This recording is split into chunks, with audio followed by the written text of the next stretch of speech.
I was told over and over that I wasn't welcome at any family's event. So, when I got married, I didn't invite them, and they lost it, demanding to fix things. But I made one call that ended it all. Growing up as the youngest of 4 kids, I always thought families were supposed to have your back.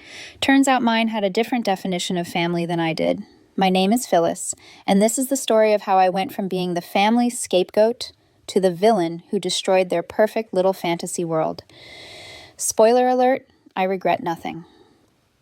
It started when I was about 18 years old. My oldest brother Marcus was getting married to this woman named Bethany, who my mom absolutely adored. The wedding was this huge production held at some country club with a guest list that probably cost more than a semester of college. Everyone in our family was involved somehow. Marcus was the golden child, so naturally, this was the event of the century according to my mother. My sister Jessica was a bridesmaid. My other brother Tyler was a groomsman. My parents were hosting the rehearsal dinner and giving this elaborate toast they'd been practicing for weeks. Meanwhile, I was told I could come to the ceremony, but not the reception because space was limited and Bethy's family was quite large. I was 18. I just graduated high school and was about to start college. I didn't fully understand what that meant at the time, but I remember crying in my room while my mom told me to stop being dramatic. She said some people just don't make the cut, and I needed to learn that life isn't fair. My dad didn't say anything. He never did when it came to disagreements with Mom. The ceremony came and went. I sat in a pew with my grandmother, who spent the whole time whispering about how beautiful Bethany looked and how Marcus had really landed himself a prize. After the ceremony ended, my grandmother drove me home while everyone else went to celebrate.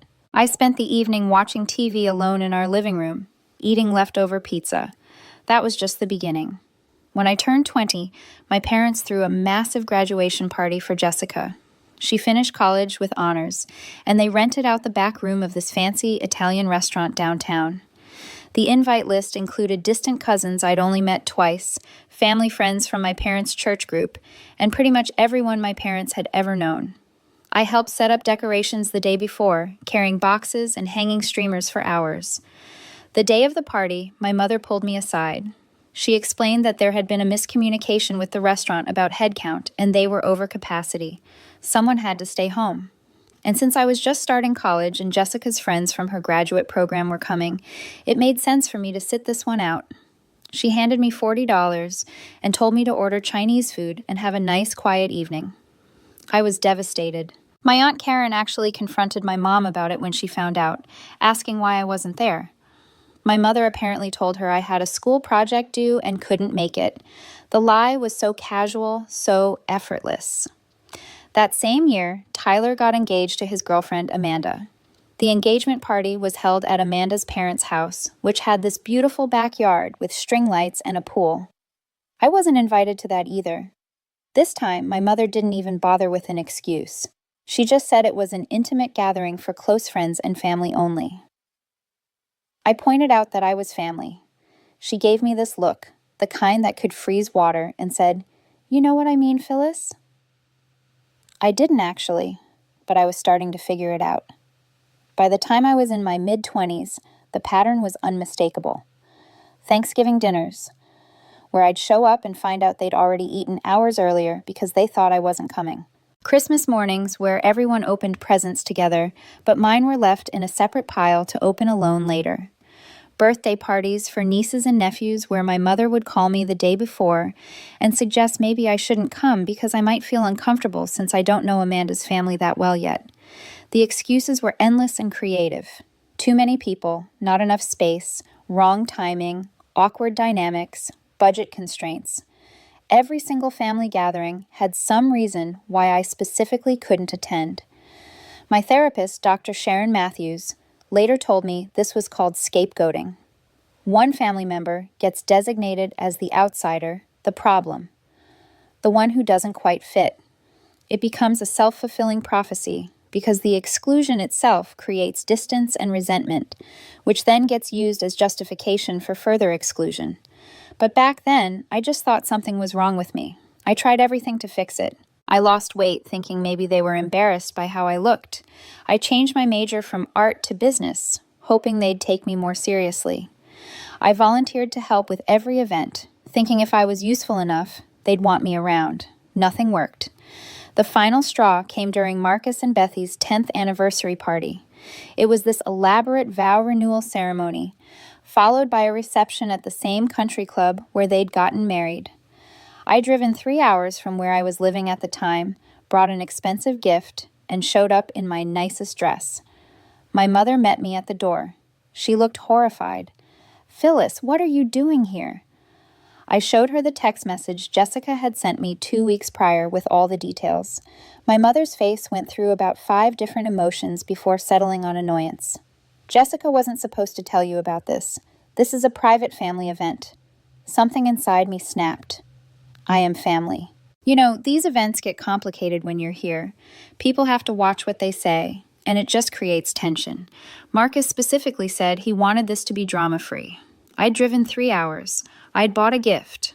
I was wearing heels that were killing my feet, and I was being turned away at the door like some unwanted solicitor. I left the gift on a table in the entryway and walked back to my car. I didn't cry. I was done crying about these people. That was 3 years ago. I was 31. Shortly after that disaster, I met Ryan through a mutual friend at a dinner party. He was a software engineer with kind eyes and this dorky sense of humor that made me laugh until my stomach hurt. We went on a first date that turned into a 6-hour conversation over coffee that had long since gone cold. 3 months in, I knew he was different. 6 months in, I'd introduced him to my friends, but kept my family at a distance. A year in, he proposed on a hiking trail at sunset, and I said yes without hesitation. We started planning the wedding immediately. Small ceremony, maybe 70 people, at this beautiful venue in the mountains about 2 hours outside the city. Ryan's family was involved from day one. His mom helped me pick out flowers. His sister was my maid of honor. His dad joked about finally getting a daughter. The question of my own family came up during one of our planning sessions. Ryan's mother, Linda, asked if my parents had any dietary restrictions for the catering menu. "They're not coming," I said simply. The room went quiet. Ryan squeezed my hand under the table. He knew bits and pieces of my history, but I'd never fully laid it all out. Linda looked genuinely confused. Did something happen? They've made it very clear over the years that I'm not welcome at family events. I'm just returning the favor. Ryan's father, Tom, set down his pen. "I'm sorry." "Could you repeat that?" So I told them everything. Every excluded birthday, every missed holiday, every time I'd been turned away or uninvited or asked to leave early. Ryan had heard some of it, but hearing the full timeline laid out chronologically seemed to affect him deeply. His jaw kept clenching. Linda actually cried. Those people don't deserve you at their events, let alone at yours. We finalized the guest list without a single member of my biological family on it. My parents, my siblings, their spouses, their kids, none of them received invitations. It felt terrifying and liberating at the same time. The invitations went out 6 weeks before the wedding. They were these beautiful cream-colored cards with forest green calligraphy. Ryan's family made up about 50 of the 70 guests. The rest were my friends from college, my coworkers, and a few people from the book club I joined the previous year. For 3 weeks, I heard nothing from my family. I'd half expected angry phone calls or guilt-trip texts, but there was only silence. I almost convinced myself they didn't care. Then Jessica called me on a Tuesday evening while I was making dinner. I almost didn't answer, but curiosity got the better of me. "Phyllis, we need to talk about this wedding situation." I stirred the pasta sauce and waited. "Mom just found out you're getting married, and none of us are invited. She's absolutely beside herself." "How did she find out?" "Amanda saw something on Facebook from one of your friends. The post mentioned your upcoming wedding, and when Amanda asked Mom about it, she had no idea what she was talking about." I couldn't help but laugh. "So let me get this straight. After years of excluding me from every family event, Mom is upset that she's not invited to mine. That's different." "Phyllis, we're your family. Are you, though? Because family usually shows up for each other. Family includes each other. Family doesn't turn people away at the door." Jessica sighed dramatically. "You're being incredibly selfish. Mom is devastated. Marcus is furious. Tyler thinks you're being vindictive." "Good. What?" I said good. "I'm glad they're upset. Maybe now they'll have some idea how I felt for the past 16 years. We're trying to fix things here, and you're just throwing it back in our faces. Nobody's trying to fix anything, Jessica. You're trying to control the narrative so you can all attend a party. There's a difference." She hung up on me. Ryan, who'd been listening from the doorway, came over and wrapped his arms around me. "You okay?" "Yeah, actually, I'm great." The calls started coming daily after that. Marcus called to tell me I was being immature and that family forgives family. I reminded him about his anniversary party and hung up. Tyler sent a long text message about how our parents were getting older and I'd regret creating this divide. I didn't respond. My mother left a voicemail crying about how she'd always tried her best and didn't understand where this hostility was coming from. That voicemail almost broke me. Almost. 2 weeks before the wedding, my father called. This was significant because my dad never called me. He barely spoke to me, even when we were in the same room. "Phyllis, your mother wants to talk about coming to the wedding. The answer is no. She's willing to apologize for any hurt feelings." Hurt feelings? Dad, she turned me away at the door of Marcus's anniversary party. That wasn't hurt feelings. That was active rejection. She says that was a misunderstanding. A misunderstanding that's been happening consistently for 16 years. He was quiet for a moment. "What do you want from us, Phyllis?" The question caught me off guard. "I don't want anything from you anymore. I wanted to be included. I wanted to be part of the family, but I've accepted that's never going to happen." "So, you're just going to cut us all off?" "I'm doing exactly what you've all been doing to me. I'm just being more honest about it." He hung up without saying goodbye. The week of the wedding, things escalated. My mother showed up at my apartment unannounced on a Wednesday afternoon. I was working from home and answered the door in sweatpants and a coffee-stained t-shirt. "Phyllis, we need to fix this. There's nothing to fix, Mom. I'm your mother. I deserve to be at your wedding." The audacity of that statement almost made me laugh. "You've spent years telling me I don't deserve to be at family events. Why is this different? Because this is your wedding. It's important." And Marcus's wedding wasn't important. Jessica's graduation party wasn't important. Every Christmas and Thanksgiving I've missed wasn't important. She looked genuinely baffled, as if she couldn't understand why I was being so difficult. Those were complicated situations. "No, Mom. They were choices. You chose to exclude me repeatedly, deliberately, and now I'm making the same choice. Your father and I will give you $10,000 toward the wedding if you add us to the guest list." I actually had to sit down after that one. "You're trying to buy your way into my wedding. We're trying to support you." Where was this support when I was crying in my room at 12 years old because I wasn't allowed at Marcus's reception? Where was it when I ate Chinese food alone while everyone celebrated Jessica? Where was it every single time I was told I wasn't welcome? My mother's face hardened. "You were always so sensitive. Everything was a drama with you. Get out of my apartment. Phyllis, get out or I'm calling the police." She left, and I locked the door behind her with shaking hands. Ryan came home an hour later to find me rage cleaning the kitchen. He ordered pizza, put on my favorite movie, and didn't make me talk about it until I was ready. The Friday before the wedding, Marcus showed up at my workplace. I worked at a marketing firm downtown, and he somehow charmed his way past reception. My coworker Stephanie came to my cubicle looking apologetic. "There's a man here who says he's your brother." I close my laptop, tell security to escort him out. "Phyllis, he seems pretty upset." "I don't care. I don't want to talk to him." Marcus appeared behind Stephanie, looking frantic. 5 minutes? Just give me 5 minutes. My boss, Richard, had come out of his office at the commotion. "Is there a problem here?" "No problem," I said calmly. "This person is leaving." Marcus ignored everyone else and focused on me. "Mom is in the hospital." My stomach dropped. "What?" She had a panic attack so severe they admitted her for observation. The stress of all this has been destroying her. "Phyllis." Richard looked at me with concern. "Do you need to take the rest of the day?" I looked at Marcus. "Really?" Looked at him. He was playing the guilt card, using our mother's health as a weapon. It was manipulative and transparent, and I was so tired of falling for it. "Is she dying?" Marcus looked shocked. "What?" "No, Is she in immediate danger?" "The doctor said she's stable, but then she'll be fine." "Richard, I don't need any time off. Marcus, you need to leave before I have security remove you." "You're really going to do this? You're going to let our mother suffer because of some grudge?" "I'm going to protect my peace because your family has spent years making me feel worthless. There's a difference." Security did end up escorting Marcus out. He yelled something about me being heartless as they walked him to the elevator. Half my office had witnessed the entire thing. I sat back down at my desk, opened in my laptop, and got back to work. My hands were trembling, but I didn't cry. Stephanie brought me coffee an hour later. "You okay?" "Getting there." The wedding was on Saturday. The morning started with mimosas and laughter at the hotel where my bridesmaids and I were getting ready. Ryan's sister Emily did my makeup while my best friend Morgan from college curled my hair. The dress fit perfectly, a simple A-line gown with lace sleeves that made me feel beautiful. My phone rang around noon. Unknown number. I almost didn't answer, but something made me pick up.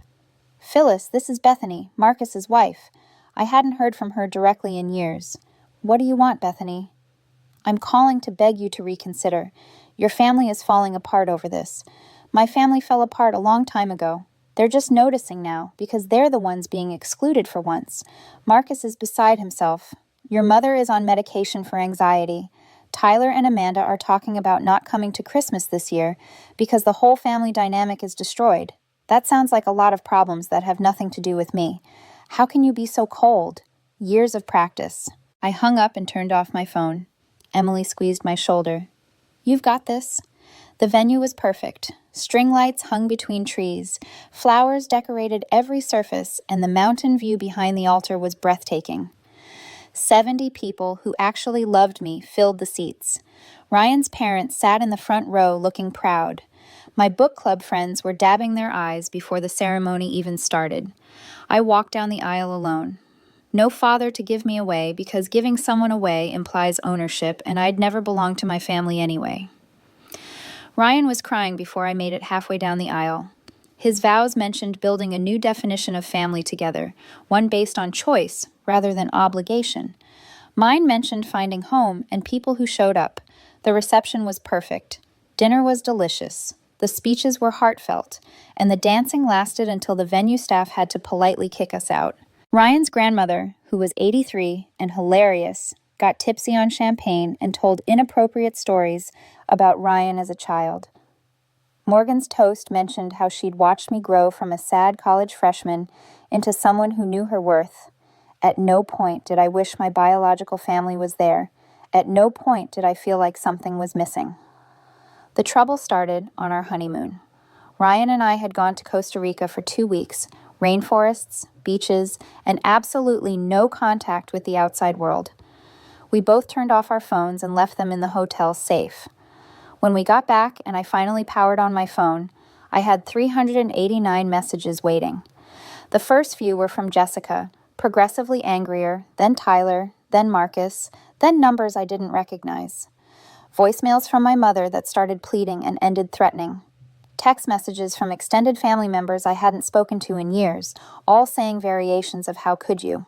The most recent message was from my Aunt Karen, my mother's sister. "Call me immediately. This has gone too far." I called Karen while Ryan unpacked. She answered on the first ring. "Phyllis, thank God. We need to talk about your mother. What about her? She's threatening to sue you." I actually laughed. Sue me for what? Emotional distress. She's talked to a lawyer about pursuing legal action for the trauma you've caused by excluding the family from your wedding. That's the most ridiculous thing I've ever heard. She's serious, Phyllis. She's telling everyone that you've destroyed the family and that she's going to make you pay for it legally if you don't agree to some kind of reconciliation.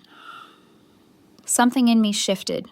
I've been playing defense this entire time, setting boundaries and protecting myself, but they kept pushing, kept demanding, kept trying to force their way into a life they'd spent years pushing me out of.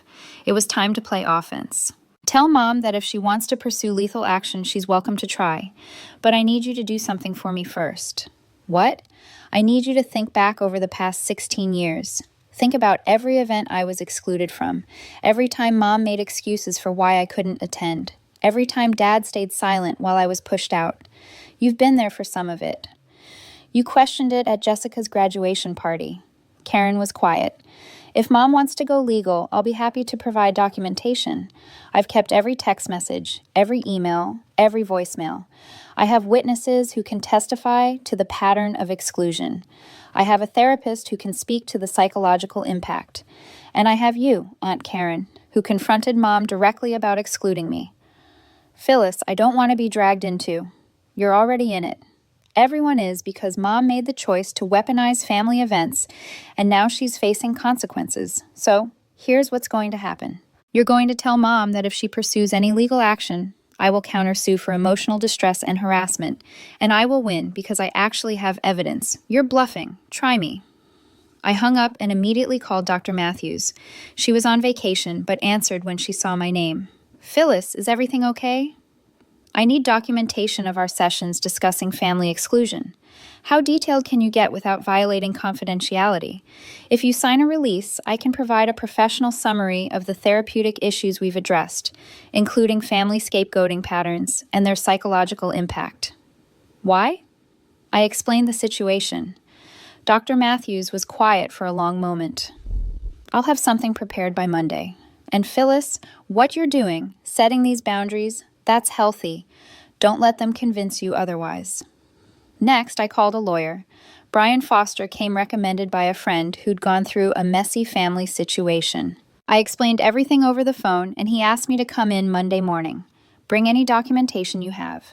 Text messages, emails, voicemails, anything that shows the pattern of exclusion.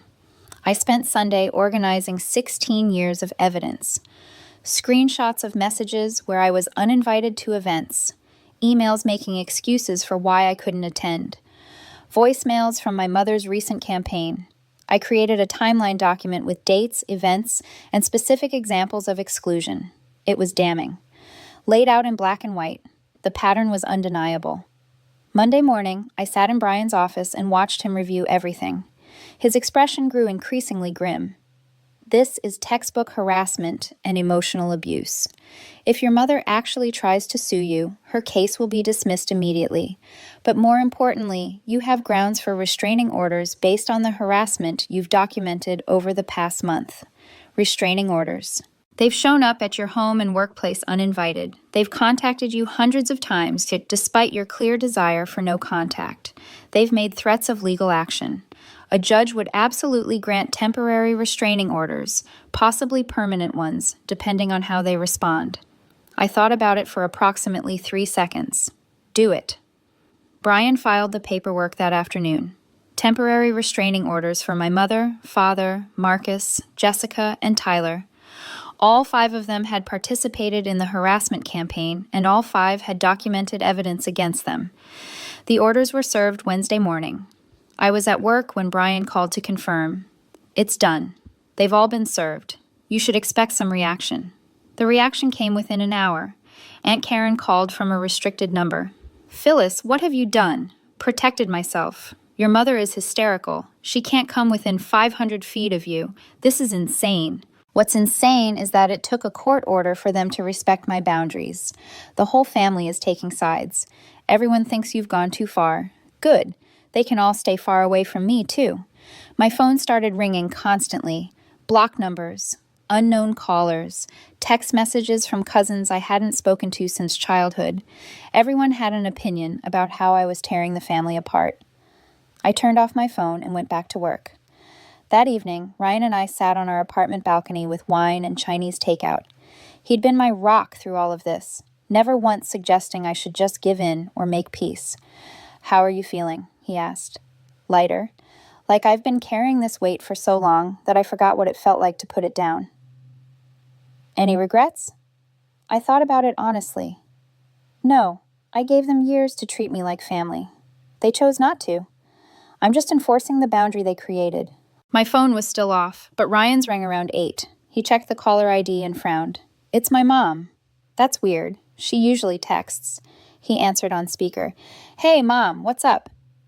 Ryan, I just got a very strange phone call from Phyllis's mother. My stomach dropped. Of course, they'd found a way around the restraining order. What did she say? She said Phyllis has been struggling with mental health issues and has had a breakdown. She claimed Phyllis has cut off the entire family based on delusions, and that she's worried about Phyllis's well-being. She asked if we'd noticed any concerning behavior. I grabbed the phone. Linda, I'm here. What exactly did she say?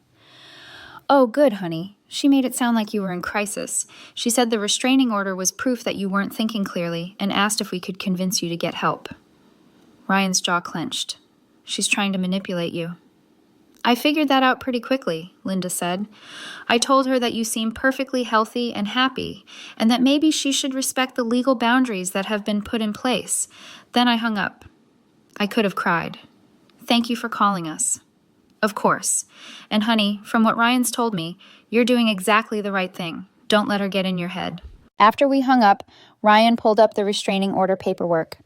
Can she contact my family? The order says she can't contact me directly or through third parties. Let me text Brian. Brian responded within minutes. The call to Linda violated the restraining order. He'd filed documentation with the court in the morning. This could result in her being held in contempt, his message read. Do you want to pursue it? I stared at my phone for a long time. This was the nuclear option.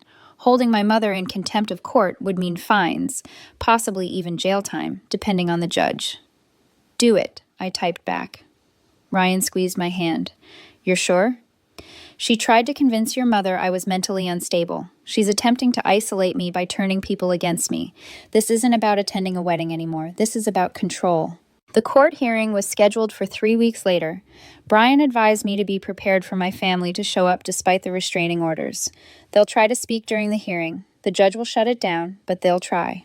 The courtroom was exactly like TV shows depicted, with paneling, uncomfortable benches, and that distinct smell of old paper and floor polish. I sat next to Brian wearing my most professional outfit. Ryan sat in the gallery behind us for moral support. My mother arrived with her own lawyer, a middle-aged man in an expensive suit who looked annoyed to be there. She couldn't look at me directly because of where the bailiff made her sit.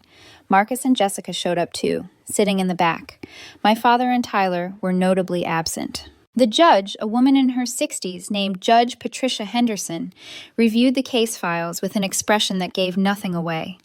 Miss Phyllis Thompson, you filed for permanent restraining orders against Margaret Thompson, David Thompson, Marcus Thompson, Jessica Thompson-Wells, and Tyler Thompson based on harassment and violation of temporary orders. Mrs. Thompson, your attorney may present your response. Her lawyer stood. Your Honor, this is clearly a family dispute that's been blown out of proportion. Mrs. Thompson and the other family members are concerned about their daughter and sister's well-being and have attempted to reach out and care and love. The contact with the mother-in-law was simply one concerned parent reaching out to another. Judge Henderson looked unimpressed. The temporary restraining order specifically prohibited contact through third parties. That's not ambiguous. Your Honor, if I may, my mother tried to speak. You may not, the judge interrupted. Your attorney speaks for you. Brian stood. Your Honor, we have documented evidence of 16 years of emotional abuse and exclusion, followed by a campaign of harassment when my client set boundaries. The contact with Mrs. Linda Foster was not an isolated incident of concern, but rather an attempt to manipulate my client's support system. We have hundreds of documented attempts at contact from multiple family members despite clear requests to cease. He presented the timeline I created. The text messages, the voicemails, everything. Judge Henderson reviewed it all in silence. The courtroom was so quiet I could hear Marcus shifting uncomfortably in his seat behind us. Finally, she looked up. Mrs. Thompson, Mr. Marcus Thompson, Ms. Thompson-Wells, and Mr. Tyler Thompson, though I see the latter two are not present, I'm going to be very direct with you. This documentation shows a clear pattern of exclusion followed by harassment. Your daughter and sister has a legal right to determine who is and is not in her life. The attempt to contact her mother-in-law with misleading information about mental health is particularly concerning as it appears designed to isolate and discredit her. My mother's lawyer tried to interrupt. Your Honor, I'm not finished, Judge Henderson cut him off. I'm granting the permanent restraining orders for all 5 respondents. Mrs. Thompson, Mr. Marcus Thompson, Ms. Thompson-Wells, and Mr. Tyler Thompson. You are all to have no direct or indirect contact with Phyllis Thompson. That includes through family members, through friends, through social media, or through any other means. If any of you violate these orders, you will be arrested. Do you understand? My mother was crying. She's my daughter. She's an adult woman who has clearly communicated her boundaries. This court recognizes those boundaries. We're adjourned. The gavel came down. I walked out of that courtroom, feeling like I could finally breathe. Marcus tried to approach us in the hallway, but Ryan stepped between us. Don't, Phyllis, please. This is destroying our mother. I looked at him, really looked at him. He was 38 years old, successful, married with 3 kids I barely knew. He never once stood up for me, never questioned why I was excluded, never invited me to anything personally. Your mother destroyed herself by treating her child like garbage for 16 years. I'm just the mirror showing her the consequences. We walked away. Behind us, I heard Jessica crying and my mother saying something about her baby, her youngest. I didn't turn around. The story made its way through the extended family quickly. Aunt Karen called Ryan's phone one last time to tell me that I had torn the family apart and that everyone was choosing sides. Good, I told her. The trash is taking itself out. She hasn't called since. What I didn't expect was how the fallout would ripple through other areas. About 2 weeks after the court hearing, I ran into Bethany at the grocery store. She was in the produce section, and I briefly considered turning my cart around and leaving, but something stopped me. I was done running. She saw me before I could decide. Her face went through several emotions: surprise, discomfort, something that might have been guilt. Phyllis. Bethany. We stood there awkwardly, both holding bundles of organic kale like weapons. She spoke first. Marcus has been a mess since the hearing. He barely sleeps. That's unfortunate, I said. And I meant it. Not the sarcastic kind of unfortunate, but genuinely sad that it had come to this. He wants me to tell you that he's been thinking about everything, about when you were younger. I waited. She continued. He remembers more than he let on. The wedding reception you missed when you were 18. Other things. He said he always thought your mom was being ridiculous, but he never said anything because it was easier not to make waves. So he's sorry now that there are consequences. Bethany flinched. He's sorry because he's realizing what actually happened. My therapist has been helping me see it too. We've been going to couples counseling since the restraining order. This surprised me. Why couples counseling? Because I enabled it too. I never questioned why you weren't at family events. I never pushed back when your mom made those excuses. I just accepted it because it was convenient. She shifted her kale to her other hand. I'm not asking you to forgive us. I'm just telling you that some of us are finally seeing the truth. What about my mother? Is she seeing anything? Bethany's laugh was bitter. Your mother has convinced herself she's the victim. She's telling anyone who'll listen that you had some kind of psychological break and turned against your loving family. She started going to a different church because people at the old one were asking too many questions. We stood there for another moment. Then Bethany did something unexpected. She reached into her purse and pulled out a small envelope. These are photos from Marcus's wedding, the reception you weren't invited to. I found them while cleaning out old boxes. She handed them to me. I thought you might want them, not for nostalgia, but as proof in case you ever need more evidence of what they did. I took the envelope, unsure what to say. Inside were dozens of photos. My entire family celebrating while I'd been home alone eating leftover pizza. There was even a picture of the seating chart. My name wasn't on it. Thank you, I managed. I'm not asking for anything in return. I just needed to do something that wasn't completely terrible. She paused. For what it's worth, your wedding looked beautiful. I saw the photos your friends posted. You looked happy. I am. She nodded and walked away, leaving me standing there with proof of my 18-year-old heartbreak captured in glossy prints. That night, I showed Ryan the photos. He looked through them silently, his expression growing darker with each image. Jesus, Phyllis, you were just a kid. I know. How did they justify this to themselves? I don't think they did. I think they just didn't think about it at all. The photos went into the drawer with my father's letter. Evidence of a past I was still processing even as I moved forward. The next surprise came from Tyler. He couldn't call or text. The restraining order prevented that. Instead, he sent a package through his lawyer to my workplace, which was legally permissible as a one-time communication through proper legal channels. Inside was a journal. Tyler's journal, apparently from when he was in college. A sticky note on the front read, Page 47. I thought you should know. This is my only communication. I won't contact you again. I opened to page 47. The entry was dated December 2013, right after Christmas when I was 21. Phyllis asked why she couldn't come to Christmas Eve dinner at Grandma's. Mom said it was because Grandma's house was too small and someone had to stay home, But Grandma's house isn't small. We had 12 people there and could have fit more. I asked Mom why Phyllis specifically had to be the one to stay home. She got mad and told me to stop questioning her. She said Phyllis was going through a difficult phase and it was better for everyone if she wasn't around certain family members. I don't understand what that means. Phyllis isn't difficult. She's quiet and she draws a lot. What's difficult about that? I think Mom just doesn't like her as much as she likes the rest of us. I don't know why. It makes me feel guilty every time we go somewhere without her. But I don't say anything because I don't want Mom to be mad at me too. I read the entry 5 times. Tyler had known. He'd questioned it, at least internally, but he'd chosen silence over standing up for me. There were other entries marked with sticky notes throughout the journal.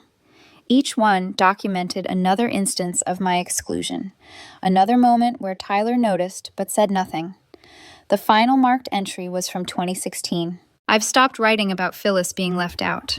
It happens so often now that it would take up the whole journal. I feel like a coward for not saying anything.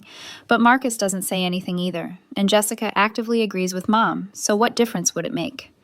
Sometimes I think about asking Phyllis if she's okay, but I don't know what I'd say. Sorry Mom treats you like garbage and the rest of us just watch. That seems worse than saying nothing at all. The package also included a letter sent through his attorney. Phyllis, I don't expect you to forgive me. I'm sending this through legal channels as a one-time communication, and I won't violate the restraining order by contacting you again. I think you deserve to know that at least one of us noticed what was happening. I noticed, and I did nothing, which maybe makes me worse than Mom and Jessica, who seemed genuinely oblivious to their own cruelty. I chose my comfort over your well-being repeatedly for years. The restraining order, the court hearing, all of it. It made me pull out these old journals and confront what I'd chosen to forget. You deserve better from all of us, but especially from me. I was old enough to know better and too cowardly to do better. I hope you're happy now. I mean that genuinely. Tyler. Ryan found me crying on the couch when he got home from work, the journal open on my lap. What happened? I showed him. He read several entries, then set the journal down carefully. How do you feel? I don't know. Validated, angry, sad, all of it. That's fair. He knew, Ryan, for years. He knew it was wrong, and he just let it happen. Yeah. Part of me wants to respond and tell him it's okay, that I understand he was young and scared, but it's not okay, is it? No, Ryan said gently. It's not. And you don't owe him absolution just because he finally feels guilty. The journal joined the photos in the drawer, evidence of a family that failed me in real time, with witnesses who chose silence. It's been 4 months since the wedding now. Ryan and I have settled into married life beautifully. We host dinners with his family every other week. My book club friends throw me surprise brunches. My coworkers have become genuine friends, people who show up and support each other. I've built the family I always wanted, just not with the people I share DNA with. Last week, my lawyer called me. Tyler's attorney had contacted him with a request. My father wanted to send me a letter, but given the restraining order, he needed my explicit written permission to do so without violating the court order. I thought about it for 2 days. Finally, I told Brian to allow it. 1 letter. That was it. It arrived a week later, written in my father's careful handwriting. Phyllis, I'm sorry. I should have said something years ago. I should have protected you. I didn't understand what your mother was doing until it was too late, and by then, I didn't know how to fix it. I'm not asking for forgiveness or contact. I just wanted you to know that I see it now, and I'm sorry. I read it 3 times. Then I put it in the drawer with Tyler's journal and the photos from Marcus's wedding, and went back to making dinner with my husband. Maybe someday I'll respond. Maybe I won't. The point is, it's my choice now. I've stopped checking social media for updates about my family. I've blocked numbers and filtered emails. I've created a life where their presence isn't a constant wound. My therapist says I'm thriving. Ryan's mom says I'm glowing. My friends say I seem happier than they've ever seen me. I am. The moral of this story isn't that cutting off family is always the answer. It's that you teach people how to treat you. And sometimes the kindest thing you can do for yourself is walk away from people who refuse to learn. I spent years believing I was the problem, that if I could just be better or different or more useful, they'd want me around. The truth is, there was never anything wrong with me. The problem was that I kept trying to force people to love me who had already decided I wasn't worth the effort. So I found people who thought I was worth it. I married a man who thinks I hung the moon. I have friends who show up without being asked. I have in-laws who consider me a daughter. And somewhere across town, my biological family is probably still talking about how I ruined everything by setting boundaries. Let them talk. I'm too busy being happy to care. The one call I made to that lawyer didn't just end the harassment. It ended the cycle. It ended the years of wondering what I did wrong and how I could fix it. It ended the hope that maybe someday they'd choose me. And in ending all of that, it gave me the space to build something better. I don't regret the wedding they weren't invited to. I don't regret the restraining order. I don't regret any of it. Because for the first time in my entire life, I'm exactly where I'm supposed to be, surrounded by people who actually want me there. And that's worth more than any family reunion could ever be.